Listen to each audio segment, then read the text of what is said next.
Hello, men, and welcome to today's episode of Strong Men, Strong Marriages, the emasculated versus the empowered husband.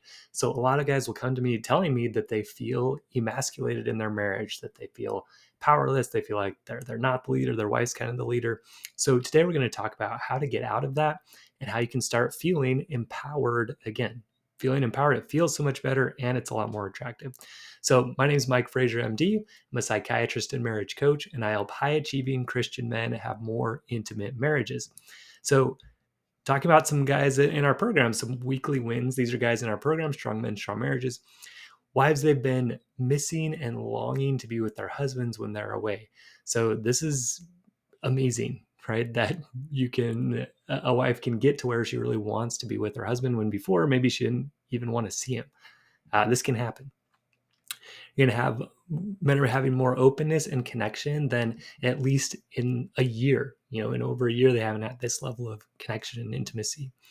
Guys are feeling more of God's love. This is definitely one of my favorite things I hear from guys is that they improve that connection with God, which is a great way to feel empowered. The scripture says God gives us the spirit of power, right? Guys are feeling stronger, calm, confident, liberated, free. Okay, all this has to do with empowerment. If you'll see kind of a theme there. For me, my wife and I had a really fun date night this last week. We dressed up. She was Princess Peach. I was Bowser. It was funny. We went out to a friend's birthday party, danced, had fun, kissing while we're dancing. It was a great time. It's a fun week for me, fun win. So, but right now, we're talking about feeling emasculated. So what does emasculated actually mean? So looking at the definition, one definition is having your testicles removed. So, that's kind of like maybe a crude phrase guys will use sometimes is that, you don't have any balls. Where's your balls, right? So that is a definition of being emasculated. But what guys are usually talking, hopefully everybody I'm talking to, their wife hasn't actually removed their testicles, but most guys are talking about the next definition, which is feeling deprived of strength, virility, vigor, or manly character. Now, the whole issue with feeling emasculated is like feeling deprived of strength, or virility, or vigor, or manly character. Someone can't really take that from you. Your wife maybe can make it more difficult to feel those things, but for you, you have the ability to feel all of those things, right? But when you feel deprived of it, you feel like there's nothing you can do about it. That is feeling emasculated. Oh, I don't have any power. So overall, that feeling, it's feeling weak. It's feeling powerless. Okay. What it might look like is just doing whatever your wife wants. Okay, honey, yeah, I'll do that. It might look like not standing up for yourself, avoiding conflict, just okay, whatever, just keeping the peace. And then it might look like, finally, I'm fed up with this. I'm going to just get mad. I'm going to yell. I'm going to scream, or I'm going to escape into pornography or alcohol or other women or workaholism or stuff like that. So this is really what I call the mosquito cycle, where you do quote unquote nice things for your wife. You're trying to make her happy. You're doing the 5 love languages. You're bending over backwards, trying to just do what you can. This is what I was stuck in for years. But really underneath that, you're doing it for a reason. You're expecting back attention, appreciation, affection, or sex. Now, a lot of guys will tell me, no, Mike, like I don't have those desires. Like I'm just doing it because I really care about my wife. But in the next breath, they'll tell me, I get so frustrated, right? I mean, she should be giving me some gratitude for this. She should be appreciating me. We should be having sex because we're married. So even though they say they don't expect something back, like as soon as you start feeling resentful, you're in this mosquito cycle. You are expecting something back for what you're doing. Okay. And there's not necessarily anything wrong with that, right? We all have desires, we all have things that we want. It's not wrong to want those things. The problem comes from feeling like they're owed to us because we did something for our wife. Okay, that's the problem. So you start getting frustrated when you don't get it. Like, come on, I'm doing all this for you. You won't do this for me. You start feeling resentful. You start feeling angry, and then you either explode. You get mad at her. How could you do this to me? Like, I'm doing so much for you. Why can't you do this one thing for me? Or you escape, right? You look at pornography. You just leave the house for long periods of time. You start using alcohol, or you're working out all the time, or whatever. You're escaping, right? You're tired of feeling that resentment and frustration. You go somewhere else, or maybe you have an affair, right? And then you feel bad, you feel guilty, and you start doing those nice things again. Eventually you feel like, okay, like it's your turn to do something for me. Then you get mad, okay, and it just repeats over and over. So why this doesn't work, at the core of it, okay, the core of it is you're depending on your wife to feel manly, to feel strong, to feel worthy. You need her to give you attention, appreciation, affection, and sex so you can actually feel good about yourself. So this is the whole paradox of it, right? You're like, oh, well, if she would just do that for me, I'd finally feel good about myself.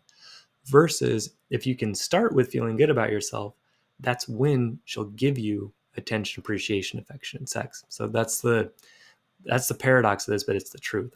Okay. So guys will sometimes tell me, my wife just won't let me lead. She won't let me be the leader. But just that sentence in itself, it's ridiculous, right? Because when you're a leader, you just do something and then you invite people to follow. You're not waiting for someone to let you be the leader. That doesn't make any sense. You're the leader when you just do what you think is right, even if other people don't agree. Okay. So again, this doesn't work because you're putting all the power in her hands. You have the power to make me feel good or to make me not feel good. You have the power to make decisions around money, sex, in-laws, parenting, religion, housework, at time. I don't really have any input. I just have to do whatever you want. Okay, you're putting all that power in her hands. And in some ways you're like, come on, well, if I'm doing everything she wants, right, shouldn't she be attracted to me for it? That seems to make sense. I'm doing everything for her. She should like that.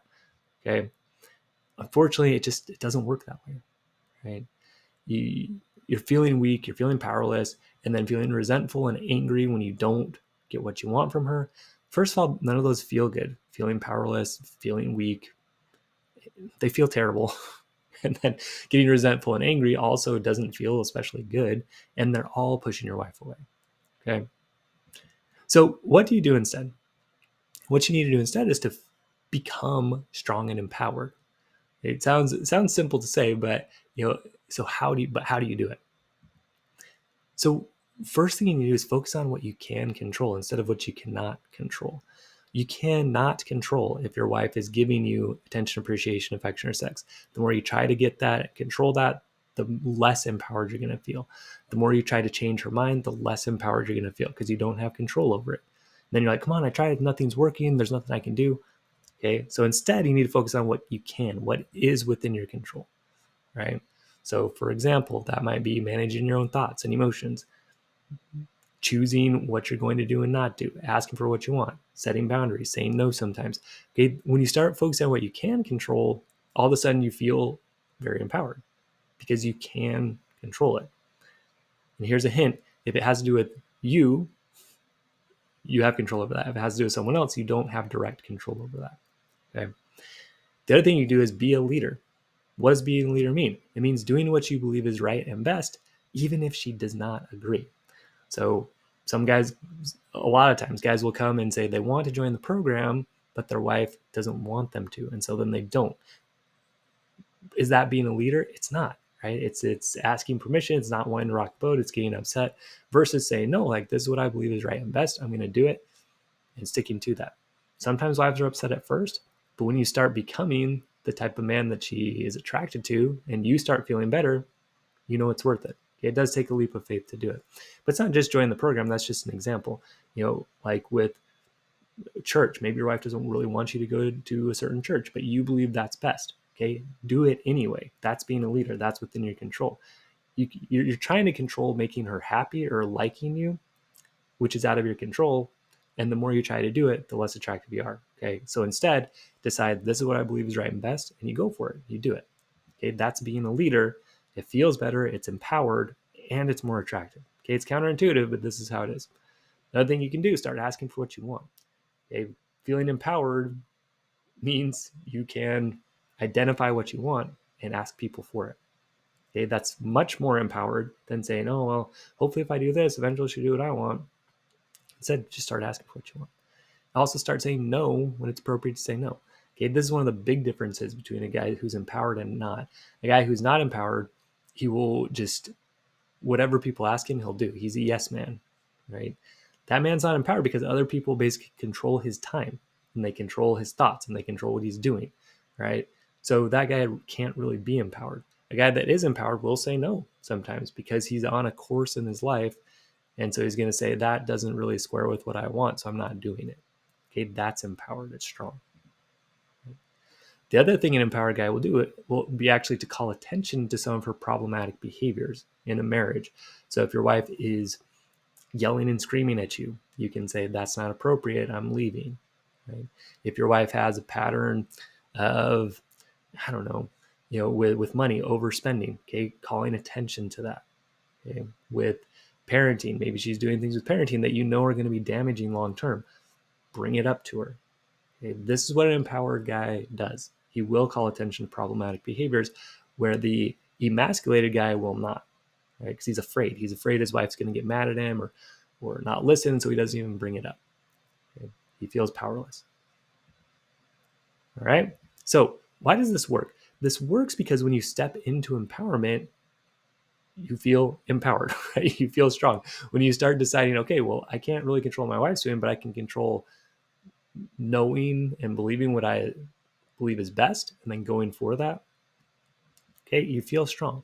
Okay, you get your balls back or you get your backbone back, whatever phrase you want to use around that. Same idea, right? That I'm willing to stand up against somebody. I'm willing to stand up for myself. I'm willing to state when I don't agree. I'm willing to ask for what I want. I'm willing to say no. Okay, that's what an empowered man does versus the emasculated man who will not ask for what he wants, say no ever, won't take a lead, won't take an unpopular stance. Okay, the guy who's afraid to, I'm just using the program, but it can be anything. Tell his wife about the program. First, the guy who says, hey, I'm telling my wife I'm going to do it. Even if she doesn't like it, I believe it's what's best. Okay, that guy feels better. He's stronger. And the counterintuitive thing is he's more attractive, right? Again, it doesn't just have to be the program with money, sex, in-laws, parenting, religion, whatever, right? When you do what you believe is best, focus on what you can control, you feel strong, you feel empowered. And that's when you become a real leader. Okay, an actual leader, one that isn't waiting on his wife to let him lead, but instead says, this is what I believe is best, I'm going to do it. That's being a leader. You invite people to follow. And I see this all the time in the program. Guys come in, they start making these great changes, and then their wife feels inspired also to make changes, versus the guy that's like, well, my wife just needs to change and then I'll be happy. Okay, now he's stuck. He's completely disempowered. He's completely emasculated because he's just waiting on his wife to change. Okay. You're willing to have conflict and you don't run away from it. You actually welcome that as an invitation to express yourself, understand her, get to win-wins. Okay, real intimacy comes on the other side of conflict. So now when you can do that, you're a strong, attractive man, right? You're a leader. You are a powerful man. And that man feels better about himself and he's way more attractive to his wife. So what are the skills you need to do this? For one, you need self-worth. You need self-worth that does not depend on your wife. And that's not particularly easy to do. It takes work, right? In the program, we talk about rewiring your brain. So we have to find all the beliefs and things you have that are problematic, that are keeping you in lower self-worth or feeling less than her, or sometimes feeling superior to her. Although really that's kind of, you need to feel superior to feel good about yourself. So, we get in there, we work on self-worth every day so that you feel great about who you are. Then you need courage, feeling the fear, but doing it anyway. Okay, that's emotional strength to do that. So look, it does take courage to get your balls back, to get your backbone back, to say no, to ask for what you want, to take a stance that she may not agree with, but that you believe is right. It does take courage to do all of that, and mental emotional strength. So you have to kind of build that up. Take some time. Right? But we do it just like physical strength. You got to do exercises to build mental emotional strength. We have exercise you do in the program every day to build that up. You need communication skills. You need to be able to ask for what you want effectively, say no, listen to your wife, express yourself, get to agreements you both feel good about. Okay, it takes some practice to do that. It's a skill that you can build and that we teach you how to build and have you practice in the program. It also requires intimacy skills. If you want a marriage that has great sexual connection, you need to remember or learn for the first time how to bring fun and flirting and passion into your marriage. So we teach all of that inside of Strong Men and Strong Marriages. Come in, teach you that. You're going to have these skills. Look, you're a high achieving man. You know how to work hard. You know how to build skills. You just, up to this point, haven't had a clear step-by-step program to do that. But that's what we provide you in Strong Men and Strong Marriages. Okay.